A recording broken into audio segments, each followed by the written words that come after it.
Depuis des siècles, nombre de personnes, concepteurs et aventuriers, ont cherché à atteindre un lieu qui, par sa hauteur, les narguait.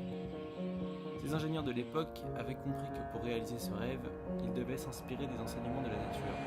Et ceux des temps modernes savent aussi que nous n'avons pas encore tout appris d'elle. Cette inspiration s'appelle le biomimmétisme.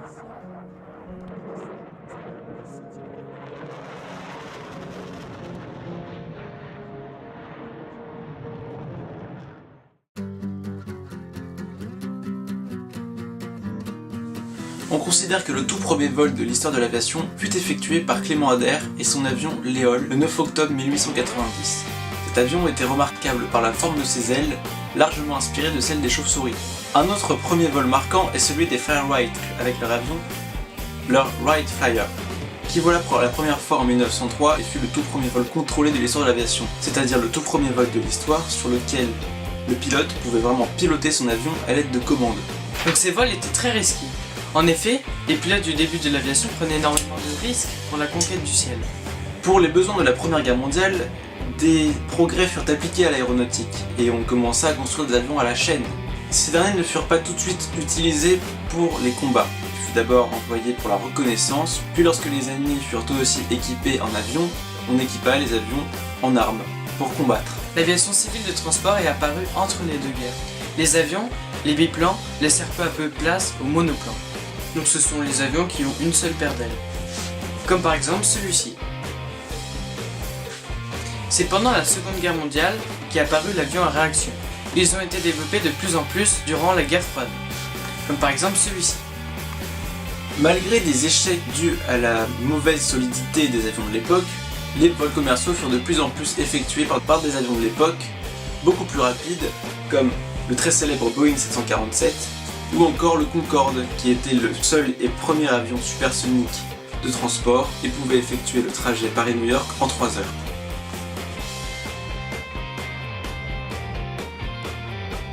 Donc maintenant, je vais vous définir qu'est-ce que l'aérodynamisme. Donc l'aérodynamisme, c'est la pénétration dans l'air d'un corps. Dans notre TPE, on s'intéresse aux aéronefs, c'est-à-dire tous les véhicules pouvant se déplacer dans les airs. Donc il existe deux types d'aéronefs. Donc il y a les aérostats, ce sont ceux qui assurent une sustentation grâce à un gaz plus léger que l'air.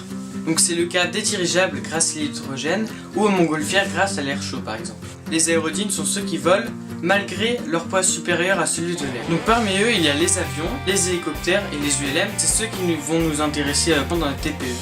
Présentons maintenant les généralités sur l'aérodynamisme. Sur un aéronef ou un oiseau s'exercent 4 forces. La poussée, si c'est un avion à réaction, ou la traction, si c'est un avion à hélice. La poussée sert à faire avancer l'avion. La traînée, qui est due à la résistance de l'air, qui freine l'avion. L'air a une résistance, regardez. On peut le démontrer en larguant par exemple ce petit parachute. Le parachute est freiné par l'air. Ensuite, le poids, qui est une force verticale, systématiquement, et qui attire l'avion vers le sol à cause de la force de gravitation. Et enfin, et surtout, la portance, qui permet la sustentation. C'est une force perpendiculaire à la trajectoire. Lorsque toutes ces forces s'équilibrent, donc quand les normes de tous les vecteurs les représentant sont les mêmes, on dit que l'avion est en vol en palier, c'est-à-dire qu'il a une vitesse constante et que son altitude ne varie pas. Les deux forces permettant de se déplacer dans les airs sont la portance et la poussée. La portance permet d'assurer la sustentation et la poussée permet d'assurer la propulsion. La portance est la force qui permet à l'oiseau ou à l'avion de voler. Comment agit-elle? C'est très simple. L'aile est constituée de deux faces qui sont l'intrados, ici, et l'extrados, ici. La surface de l'extrados est plus longue à parcourir que celle de l'intrados. Par conséquent, le flux d'air passe plus rapidement sur l'extrados que sur l'intrados. Cela va donc créer une surpression en dessous de l'aile, donc sur l'intrados, ainsi qu'une dépression au-dessus de l'aile, sur l'extrados. Se crée alors une aspiration.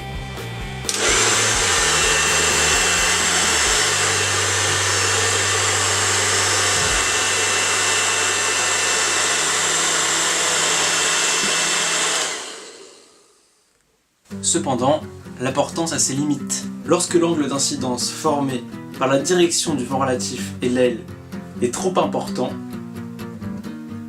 cela génère une perte de portance. Et dans ce cas-là, l'avion tombe. C'est ce qui est arrivé lors du crash du vol AF447 reliant Rio de Janeiro et Paris qui s'est abîmé en mer. En effet, l'angle d'incidence formé par l'aile et la direction du vent relatif était trop important et le pilote, au lieu de faire piquer son avion, a choisi de monter encore plus, certainement car il était déconcentré ou simplement incompétent. L'aile décroche. Le flux d'air, au lieu de passer en longeant l'extrados, vient suivre cette trajectoire. Il n'y a plus de portance, l'aile décroche. La vitesse de décrochage dépend de l'angle d'incidence de l'avion, mais aussi de la configuration de l'aile, et nous verrons cela plus tard. Il existe pour chacune de ces forces des calculs qui permettent de les mesurer en newtons. Nous allons maintenant calculer la force de portance s'exerçant sur un Airbus A380 dans certaines conditions. La force de portance Fz se calcule par la formule Fz est égal à 1/2 fois ρ fois S fois V2 fois Cz. Rho est la masse volumique de l'air en kg par mètre cube. C'est d'ailleurs la masse volumique du gaz en général dans lequel l'aéronef se déplace et nous trouvons connaître la portance. S est la surface à l'air en mètres carrés. V est la vitesse en mètres par seconde. Et Cz est le coefficient de portance, n'a pas d'unité étant un coefficient.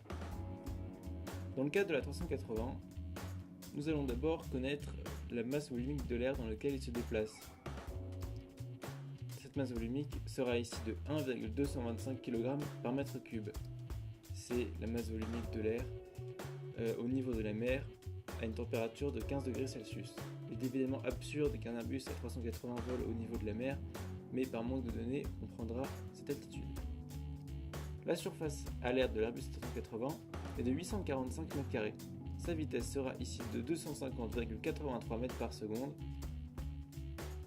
et son poids de 5 640 750 Newtons. Pourquoi avons-nous besoin de connaître son poids? Eh bien tout simplement parce que, tout d'abord, nous allons chercher à connaître son Cz. Et pour connaître son Cz, il faut connaître sa force de portance. Ici, l'avion est en vol en palier. Donc, toutes les forces se compensent. La poussée est égale à la traînée. La portance est égale au poids. Donc, si le poids est de 5 640 750 Newtons, alors sa portance sera elle aussi égale à 5 640 750 Newtons. Cela nous servira plus tard à calculer sa force de portance dans d'autres conditions. On calcule donc Cz. Cz est égal à 5 640 750 sur 1/2 fois 1,225 fois 845 fois 250,83 au carré, ce qui nous donne 0,173. Nous avons le coefficient de portance de l'Airbus A380 dans cette condition.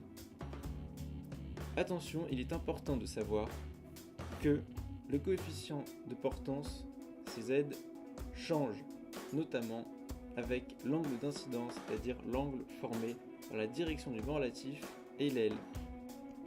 Changeons maintenant une des données.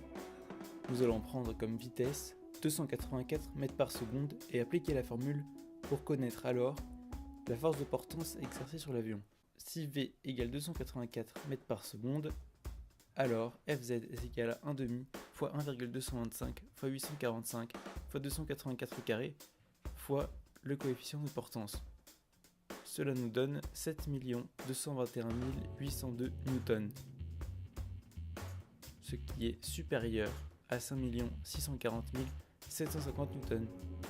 Par conséquent, l'avion monte puisque la force de portance est supérieure au poids. Nous allons maintenant calculer la force de traînée s'exerçant sur un Airbus A380 dans certaines conditions.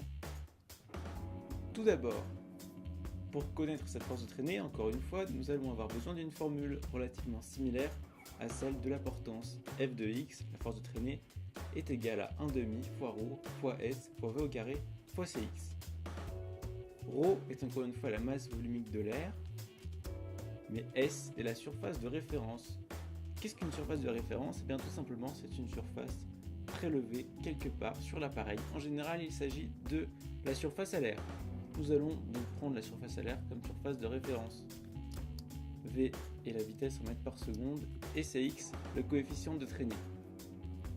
Encore une fois, la masse volumique de l'air est 1,225 kg par mètre cube, la surface de référence est de 845 m² et la vitesse de 250,83 mètres par seconde. Comme dans le calcul de la portance, ou plutôt du coefficient de portance, nous allons chercher à connaître le coefficient de traînée. Pour cela, nous allons avoir besoin de connaître la force opposée à la traînée, qui est la poussée. En effet, encore une fois, c'est un vol en palier où toutes les forces s'équilibrent. Ici, la force de poussée est égale à 1 208 000 N, autrement dit 1208 kN. Par conséquent, la force de traînée est elle aussi égale à 1 208 000 N. Donc, Fx est égal à 1 208 000 N est égal à 1,5 fois 1,225 fois 845 fois 250,83 fois Cx. On réalise les mêmes opérations que pour le calcul de portance et l'on obtient 0,037 Cx, donc le coefficient de traînée, est égal à 0,037. Parlons maintenant de la finesse d'un appareil. La finesse, c'est tout simplement le rapport portance sur traînée. C'est donc aussi le rapport Cz sur Cx. Dans le cas de notre appareil, la finesse sera égale à 0,173 sur 0,037. Cela nous donnera 3,65. La finesse est relative à chaque appareil. Pour la plupart des avions de ligne, la finesse tourne autour de 5. Pour les oiseaux, autour de 20. Et pour les planeurs, autour de 40. La finesse définit la capacité d'un avion à planer sur une certaine distance. Mais aussi, chaque appareil a une vitesse pour laquelle la finesse est maximale. Et lorsque la finesse est maximale, l'avion peut alors parcourir son maximum de distance avec ses ressources. Si notre A380 est à sa vitesse de finesse maximale, il pourra alors parcourir le plus de distance possible.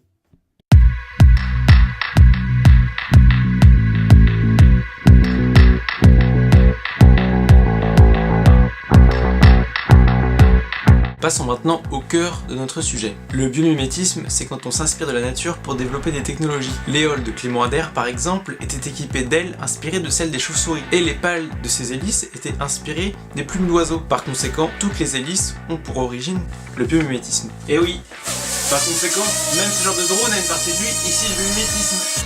D'ailleurs, l'hélice est comme l'aile, une surface portante avec un intrados et un extrados. Et en tournant très vite, l'hélice crée un vent relatif et donc génère une portance. Les hélices ne sont cependant pas les seuls éléments à s'inspirer encore aujourd'hui des oiseaux. Nous allons par contre me montrer les autres inspirations des aéronefs chez les animaux volants à l'aide d'un simulateur de vol.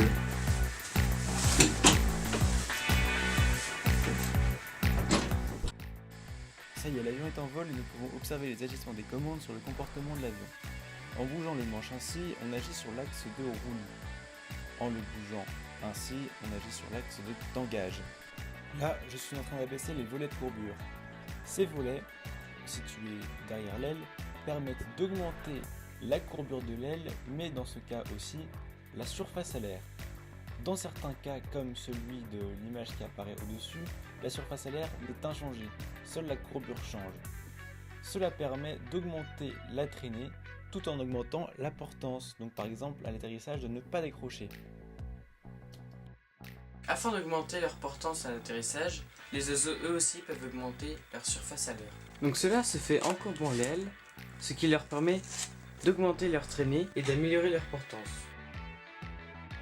Et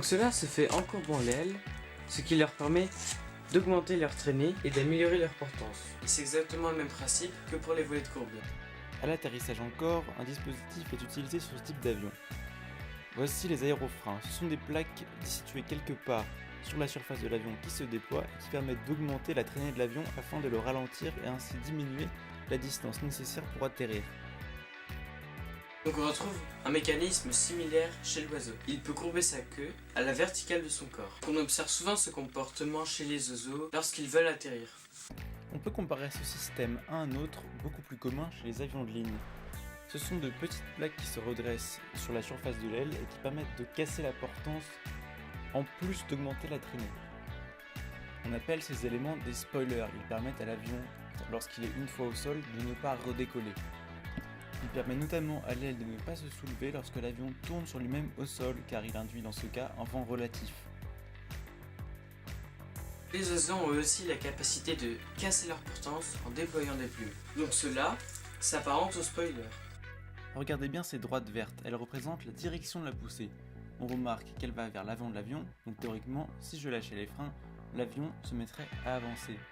Maintenant on observe que la poussée diminue car j'ai diminué les gaz, mais à présent, je vais en quelque sorte ouvrir le réacteur et on s'aperçoit que la poussée vient de s'inverser. En effet, j'ai engagé la reverse. Les reverses permettent de ralentir l'avion en inversant la poussée. Quant à eux, les oiseaux battent des ailes pour ralentir. La direction de la force est alors semblable. La même fonction que la poussée inverse par les reverses. J'observe sur cet avion de grandes ailettes en bout d'aile. On appelle ces ailettes des winglets. Il existe divers types d'ailettes comme celle-ci, dont le nombre augmente de nos jours avec les progrès de l'aviation. Les winglets ont un rôle de réduction de la traînée. Sans eux, se forment des tourbillons marginaux en bout d'aile. Donc cela arrive car le flux d'air sur l'intrados passe sur l'extrados.